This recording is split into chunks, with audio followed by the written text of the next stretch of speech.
معجزہ دیکھا ہے میں نے. 2 سال پہلے تفسیر میں 55 بھینسیں اور گائے کٹی تھی. 55. تو میرا خیال تھا کہ باڑا ختم ہو گیا ہوگا, کٹے. جب وہاں چلا گیا تو ایک کی جگہ 2 باڑے بن گئے. میں نے پوچھا کہ یہ دوسرا کس نے بنایا, کس سے پوچھا؟ انہوں نے کہا کسی نے نہیں بھائی, ہماری اپنی بھینس ہے. تو کٹ گئی, کب بچیاں جوان ہو رہی ہے وہ بھینسیں ہو گئی. دیکھ, اور جو تم خرچ کرے گا وہ یخلف, وہ پیچھے سے بڑھا کے لائے گا. مالداروں کو عبرت و سبق لینا چاہیے اور دین والوں پر خوب خرچ کرے تاکہ ان کے خزانے, ان کی عزت, ان کے گھر, ان کے کاروبار, ہر چیز محفوظ ہو جائے اور ہمیشہ کے لیے بڑھے. یکونوا فقراء, اگر ہے یہ تنگ دست, یغنہم اللہ من فضلہ, غنی کر دے گا ان کو اللہ اپنے فضل سے. واللہ واسع علیم, اور اللہ وسیع علوم والے ہیں, اللہ کو سب پتہ ہے. اور بابا پیسے آ جائیں گے, شادی کر لو, ہلکی پھلکی ہو لیکن کرو تو صحیح. یہ کیا کرتے ہیں؟ نہ, بالکل نہ. پہلے امتحانات دے دیں. کتنی عمر ہو گئی؟ 26 سال. ابھی جاب تلاش کرنا ہے, جاب تلاش ہو رہی ہے. اچھا جی, پھر 33 سال عمر شریف ہو گئی. اب لڑکی کی تلاش شروع ہو گئی, جوان سالہ مضبوط آدمی کے لیے.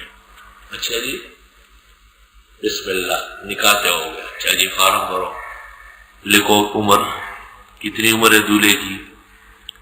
لکھ دیں, میرے خیال سے 26 سال لکھ دیں. اچھا جی, ماشاء اللہ, بس سنت عمر کے قریب قریب. نے کہا بس یہ آپ بزرگوں کی دعا ہے.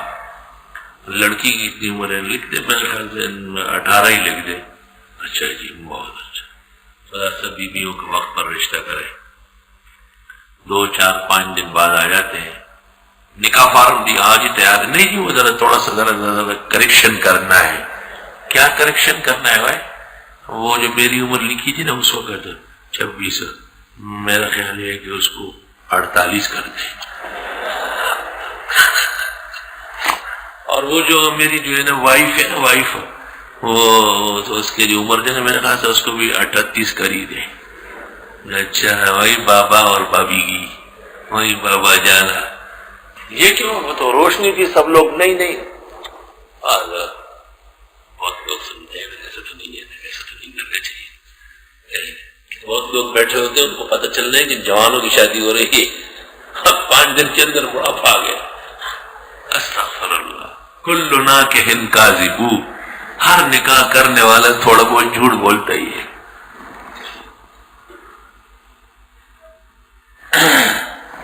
اللہ اکبر, استغفر اللہ.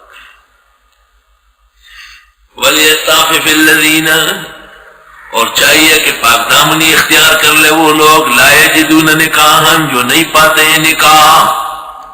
وہ پہلی شکل تو ہے کہ نکاح کرو, جلدی کرو, سب کی کرو, اور کوشش کرو, بہت بڑا ثواب اور عبادت ہے. اب دوسری صورت یہ کہ تمام کوششوں کے باوجود, تمام اسباب کے باوجود اگر اتفاق سے دیر لگی, پھر کیا کرو گے؟ فرمایا عفت اختیار کر لے, پاک دامن بنے وہ لوگ جو نہیں پاتے ہیں نکاح. صوبہ سرحد میں بعض اونچے گھرانوں میں ایک نہ ایک عورت بغیر نکاح کے بیٹھی ہوتی ہے, اور وہ پورے خاندان پر حکومت کرتی ہے. وہ عورت ایسی نہیں ہوتی, وہ سب جگہوں میں نہیں جاتی, جس جگہ وہ جاتی ہے وہاں مرد کا نام و نشان نہیں ہوگا, اس کو پاک بی بی کہتے ہیں. مشرا پاک بی بی دو فلان کئی پیغ راضی دلتا لانے لگا نقش بڑوں کو سوری گی. اور اس کو ساتھ آنے جانے والی 10-15 اس طرح مقدس عورتیں ہوتی ہیں. اور مشہورہ دا چوکڑی پہ غلطوب نہ داؤ کی کازے توب, اور وہ اتنی عقل مند اور پاک دامن ہوتی ہے جیسے وقت کا قاضی, اس کا فیصلہ حرف آخر سمجھا جاتا ہے, اور پورا گھرانہ خاندان اس کے حکم پہ چلتا ہے. سب اس کا احسان مانتے ہیں کہ اس نے ہمارے ہاں اپنی عفت اور پاک دامنی کو برقرار رکھا ہے.